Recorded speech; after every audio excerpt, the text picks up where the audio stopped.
Praise the Lord. இன்றைய அப்பத்துணிக்கை நிகழ்ச்சியிலே உங்களை சந்திக்கிறதுல மிக்க மகிழ்ச்சி அடைகிறேன். இந்த நாளிலும் கர்த்தருடைய வார்த்தையை நாம் தியானிப்போம். ஆண்டவராகிய இயேசு கிறிஸ்து சிலுவையிலே பேசின 7 வார்த்தைகளை நாம் தியானித்து வருகிறோம். இந்த நாளிலும் 3வது வார்த்தையை நாம் தியானிக்க போகிறோம். உங்களுக்காக ஒரு வசனத்தை வாசிக்கிறேன். யோவான் எழுதின சுவிசேஷ புஸ்தகம் 19வது அதிகாரத்துல 26வது 27வது வசனத்தை நான் உங்களுக்காக வாசிக்கிறேன். அப்போது இயேசு தம்முடைய தாயையும் அருகே நின்ற தமக்கு அன்பாயிருந்த சீஷனையும் கண்டு தம்முடைய தாயை நோக்கி, ஸ்திரீயே, அதோ உன் மகன் என்றார். பின்பு அந்த சீஷனை நோக்கி, அதோ உன் தாய் என்றார். அந்நேர முதல் அந்த சீஷன் அவளை தன்னிடமாய் ஏற்றுக்கொண்டான். ஆமென். கவனிங்க, ஆண்டவராகிய இயேசு கிறிஸ்து யோவானை பார்த்து அதோ உன் தாய் என்று சொல்லி தன்னுடைய தாயாகிய மரியாளை காண்பித்த போது இந்த யோவான் உடனே அவளை தன்னுடைய தாயாக சேர்த்து கொண்டான் என்று நாம் வசனத்துல வாசிக்கிறோம். யோவான் ஏன் அவளை தன்னுடைய தாயாய் ஏற்றுக்கொண்டார் கேட்டினா, அது ஆண்டவராகிய இயேசு கிறிஸ்துடைய கட்டளை. அல்லேலூயா. அவர் அவனை பார்த்து சொன்ன வார்த்தை, வசனம். அல்லேலூயா. அந்த வசனத்தை அவன் உடனே ஏற்றுக்கொண்டு உடனே அதை செயல்படுத்தினான் என்று நாம் சொல்லி வாசிக்கிறோம். பாருங்க, மரியாளையும் பார்த்து அந்த வார்த்தையை அவர் சொன்னார். ஆனால் இந்த மரியாள் அவனை தன்னுடைய மகனாக சேர்த்து கொண்டான் என்று சொல்லி நாம் அங்க வேதத்துல நாம் பார்க்கவில்லை. ஆனா இந்த யோவான் உடனே அவளை தன்னுடைய தாயாய் சேர்த்து கொண்டான் என்று சொல்லி நாம் பார்க்கிறோம். பாருங்க, இந்த யோவானுக்கு ஏற்கனவே தாய் இருக்கிறாங்க. அல்லேலூயா. அவனுடைய அம்மா இருக்கிறாங்க. இவன் இந்த யோவான் பாத்தீங்கன்னா செபதேயுவின் குமாரர்ல ஒருவன் தான் இந்த யோவான். இவனுடைய செபதேயுடைய மனைவி தான் இவங்களுடைய தாய். அப்போ அவர்களை குறித்து வேதத்திலே நாம் எழுதப்பட்டிருக்கிறது. அதை தான் நாம் வாசிக்கிறோம்.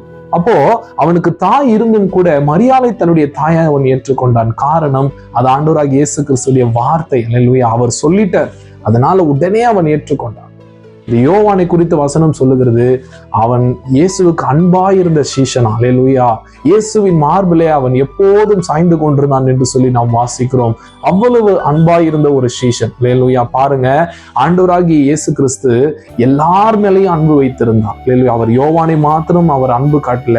ஆண்டவர் ஒரு வசனம் கூட சொல்லுகிறது, அவர் தான் முன் அன்பு வைத்தபடியே தான் கடைசி நேரம் வரைக்கும் சீஷர்கள் மேல அவர் அன்பு வைத்திருந்தார் என்று சொல்லி நாம் யோவான்ல நாம் வாசிக்கிறோம்.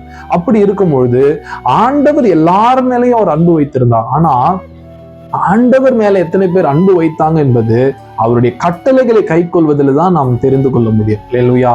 அப்படி போலதான் இந்த யோவான் பாருங்க, ஆண்டவராகிய இயேசு கிறிஸ்து தனக்கு சொன்ன அந்த கட்டளை, மரியாளையுடைய தாயாய் நீ ஏற்றுக்கொண்டு சொன்ன மாத்திரத்துல அந்த மரியாளை தன்னுடைய தாயாக அவர் ஏற்றுக்கொண்டதை நாம் பார்க்கிறோம். அல்லேலூயா. எனக்கு அன்பான கர்த்தருடைய பிள்ளைகளை, நீங்க பாருங்க, நீங்க ஆண்டவர் மேல அன்பு வச்சிருக்கிறீங்களா? ஆண்டவர் உங்களை அதிகமா நேசிக்கிறாரு. ஆண்டவர் உங்களுக்கு ரொம்ப பிடிக்கும். ஆண்டவராகிய இயேசு கிறிஸ்துக்கு உங்களை ரொம்ப பிடிக்கும். ஆனா உங்களுக்கு ஆண்டவரை ரொம்ப பிடிக்குமா? அவர் மேல நீங்க அன்பு வச்சிருக்கிறீங்களா?